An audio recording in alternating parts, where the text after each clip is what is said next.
열왕기하서 22장 12절에서 20절까지입니다. 요시야 왕이 유다의 영적인 개혁을 하면서 그가 했던 것이 뭐냐? 성전을 수리하고 예배를 회복하는 일이었습니다. 그의 할아버지 므낫세, 그의 아버지 암몬은 성전을 더럽혔던 사람들입니다.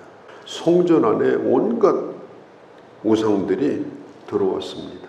성전 안에서 하나님 앞에 예배도 드려졌지만 그 우상에게 바치는 예물로 여기저기 쌓여 있었고, 어떤 곳은 허물어졌고 또 어떤 곳은 용도 변경이 돼가지고 성전이 엉망진창이 되어버린 거예요. 그래서 성전 안에 있는 그 우상의 기구들을 전부 다 드러내서 그걸 다 제거합니다.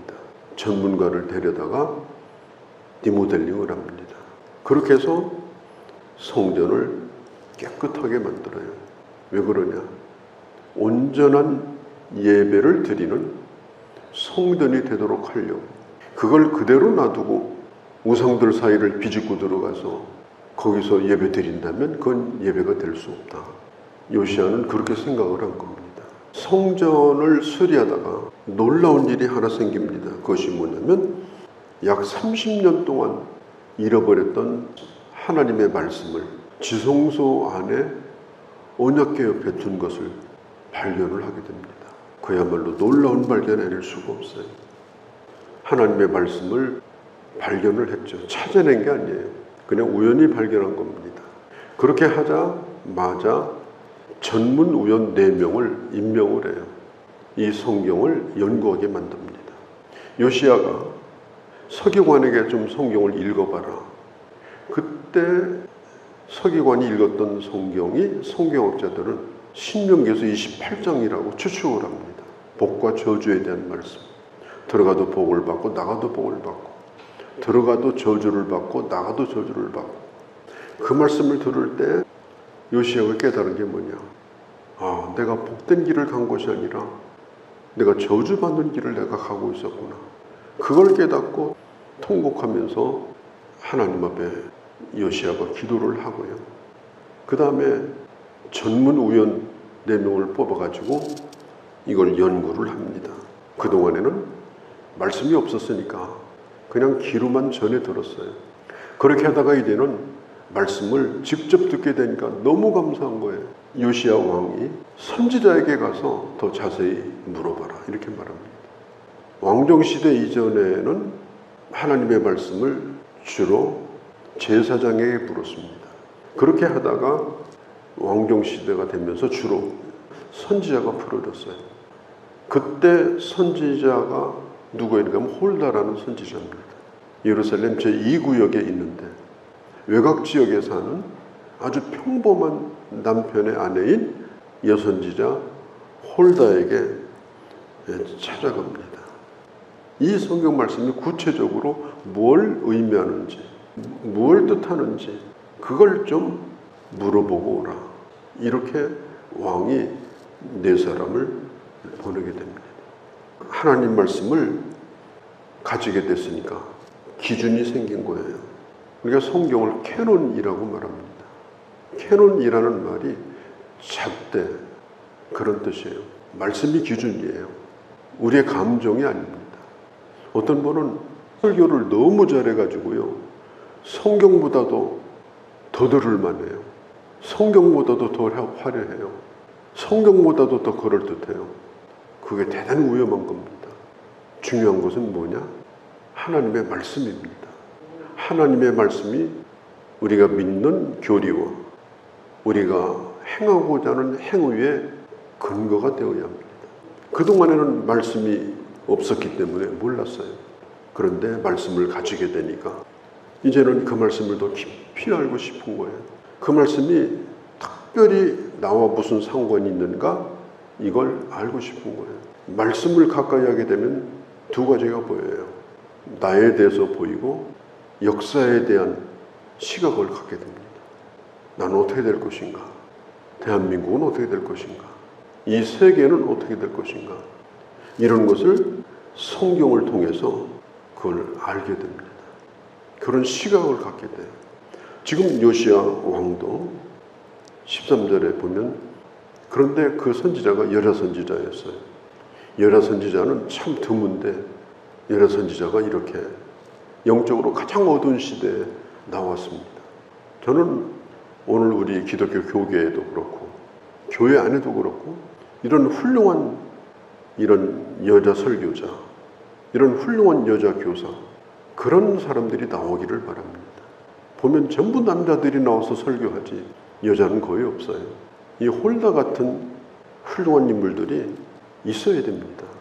그런데 이 홀다가 그 네 사람에게 하나님의 말씀을 전해주게 됩니다. 성경에 보면 베레아 사람들은 데살로니가에 있는 사람보다도 신사적이어서, 신사적이라는 말은 자기 고집을 부리지 않고 자기 편견을 내세우지 않고 자기 입장을 다 묻어두고 하나님의 말씀을 그대로 받는 마음이, 사람의 마음은 밭이 많아요. 길가밭처럼 아주 그렇게 단단한 그런 마음도 있고 또 아주 가시도 친 마음도 있고 돌짝밭처럼 말씀을 들으면서도 세상 근심 염려로 가득 찬 사람도 있고, 그러니까 말씀이 안 들어가는 거예요. 그런데 어떤 사람은 모든 편견을 다 버려, 그리고 오로지 하나님의 말씀으로 받아요. 그래서 어떻게 하든지 자기에게 유익이 되게 하려고 하고 뿌리를 내리게 하려고 하고, 그러면 30배, 60배, 100배의 열매를 맺게 되는 것입니다. 오늘 요시야는 그걸 원한 거예요. 읽은 것으로 만족하지 아니하고 더 깊이 그 말씀을 알기를 원했고 그 말씀을 따라서 살기를 원한 것입니다. 특별히 교회에서 성경을 가르치는 교사들이나 그 교사들은 일반 교사이기도 하고 특별히 구역장들, 이런 분들은 성경을 가르치기 위해서 성경을 보면 안 돼요. 늘 하나님의 말씀이 내 속에 있어서 그 말씀이 내 속에 오랫도록 숙성이 되어야 합니다.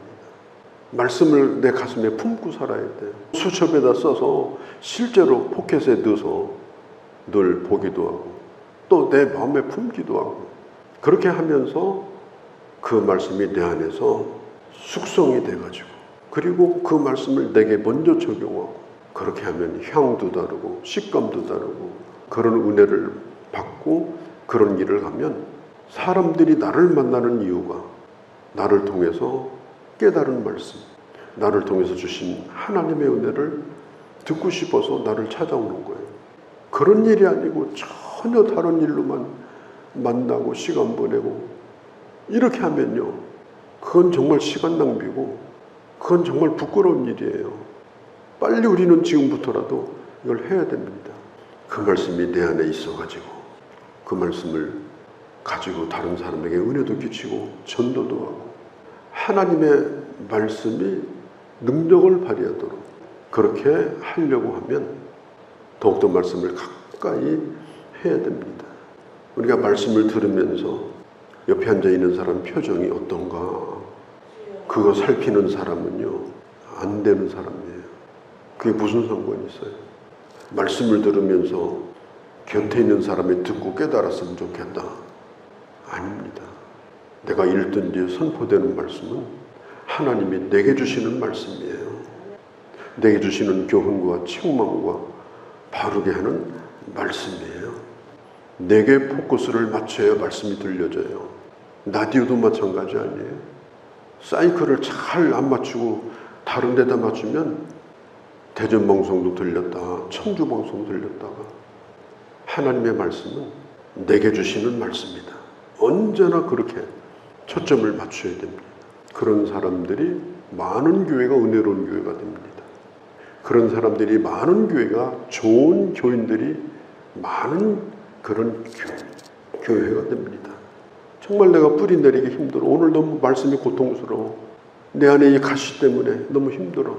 회개하고 말씀 주신 것에 감사하고 그렇게 하게 되면 신명기서 28장을 요시야가 읽고 통에 자복한 것처럼 이제는 저주의 길이 아니라 이제는 복된 길을 향해서 갈 수 있는 그런 출발점이 이게 되는 것입니다.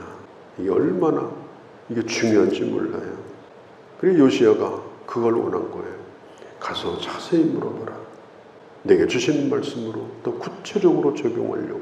성경에는 복과 저주가 나와 있는데, 잘 되는 길과 망하는 길이 나와 있는데, 내가 하나님의 복을 받고 싶고, 그리고 내가 잘 되고 싶고, 그래서 그런 마음을 가지는 거예요. 그러니까 하나님이 그런 사람에게 복을 주시는 거예요. 홀다가 얘기합니다. 15절에 보면 그 왕이 보낸 네 사람에게 당신들을 보낸 그 사람에게 가서 말하라. 왕이라고 하지도 않았어요. 말씀 앞에서는 누구나 다 평등한 거예요. 특별한 사람이 없는 겁니다. 모두가 하나님의 말씀을 내게 주시는 말씀으로 받아야 되는 것입니다. 그게 복이에요. 요한복음 1장 12절에 보면은 영접하는 자, 곧 그 이름을 믿는 자들에게 하나님의 자녀가 되는 권세를 주셨다. 이 말씀을 믿고 주님을 영접하고 우리가 하나님의 자녀가 되지 않았습니까? 하나님의 말씀을 믿음으로 우리가 구원받은 거예요. 내 신념이 아니에요. 요한복음 5장 24절에 내 말을 듣고 또 나 보내신 이를 믿는 자는 영생을 얻었고 심판에 이르지 아니하나니 사망에서 생명으로 옮겼다. 그 말씀을 내가 믿고 구원의 확신을 가지게 되는 거 아니에요? 로마서 10장에 있는 말씀처럼 믿음은 들으면서 나며 들음은 하나님의 말씀입니다. 내가 좋은 믿음을 갖는 방법은 다른 게 아니에요. 좋은 영화를 보는 것도 아니고 좋은 책을 보는 것도 아니고 하나님의 말씀을 듣는 겁니다. 그래서 하나님의 말씀을 들을 때 하나님의 말씀으로 받는 거예요. 그래서 하나님의 복을 받는 일로 가야 되는 것입니다. 홀다가 말합니다. 왕에게 전하라. 반드시 예루살렘이 공터가 될 것이다. 19절에 보면 빈터가 될 것이다. 그렇기 때문에 앞으로 해야 될 일이 뭐냐? 말씀을 듣고 마음이 부드러워져야 된다. 말씀을 받을 때는 절대로 강팍한 마음으로 받으면 안 돼. 수용하는 마음, 받아들이는 마음, 그리고 순종하고자 하는 마음, 그리고 그 다음에는 뭐냐? 겸비하게, 겸손하게 받아들여라. 왕은 부드러운 마음으로 말씀을 받았고 겸손하게 받았고 통회하며 옷을 찢으며 말씀을 나도 너의 말을 들었다. 내가 너의 모든 것을 보았다. 하나님이 그 말씀 앞에서 어떤 자세를 가지는가를 주님이 다 보시는 거예요. 오로지 내게 주신 은혜로 받는 겁니다. 그러면 신명기 18장을 받아도 저주가 임하지 않고 그런 마음으로 받으면 하나님의 복이 임하는 것입니다. 예루살렘이 다 비어있는 성이 될 것이다. 그런데 요시야에게 주님 말씀합니다. 너는 그것을 보지 않을 것이다. 너는 그것을 보지 않을 것이다. 조금 일찍 하나님이 데려갔습니다마는 애굽과 전쟁하다가 요시야는 38살에 죽게 됩니다. 저는 가만히 생각을 해봐요. 내가 이 세상에 살면서 볼 거 못 볼 거, 흉한 일, 괴로운 일 다 보고 죽는다면 그 죽음이 행복하겠어요? 어떤 사람 심지어 남의 불행을 막 파고 다녀요. 막 저 사람 왜 저럴까 그러고 막 파고 다니고 막 그건 자기 스스로를 불행하게 만드는 거예요. 그런 걸 보지 않고 가장 좋은 때에 적절하게 조금 아쉽지만 하나님이 데려가시는 게 그게 복이다. 여러분들도 무조건 오래 살려고 하면 안 돼요. 오래 사는 게 복이 아니에요. 적절할 때 그래도 될 수 있으면 내가 좋은 것만 볼 수 있도록 하나님이 내게 허락해 주시고 하나님 앞에 갈 수 있는 은혜를 받는다면 우리는 얼마를 살다 가더라도 사실 전혀 아쉽지 않은 겁니다. 오늘 하나님께서 요시야에게 그런 은혜를 주실 것이다. 그렇게 약속을 해 주셨어요. 참으로 복된 자의 길을 걸어가는, 그래서 맡겨준 사명을 주신 은혜로 잘 감당하는 귀한 주의 자녀들이 되어주시기를 바랍니다. 거룩하신 우리 아버지, 하나님의 사람 요시야가 성전을 수리하고 뜻밖에도 하나님의 말씀을 발견하고 그 말씀을 하나님의 종인 선지자에 가서 묻고 그리고 그 말씀을 부드럽고 겸손하고 옷을 찢고 통곡함으로 받고 세상에서 흉한 꼴을 보지 않고 하나님의 복을 누리다가 내가 너를 데려가리라 이 약속을 받았습니다.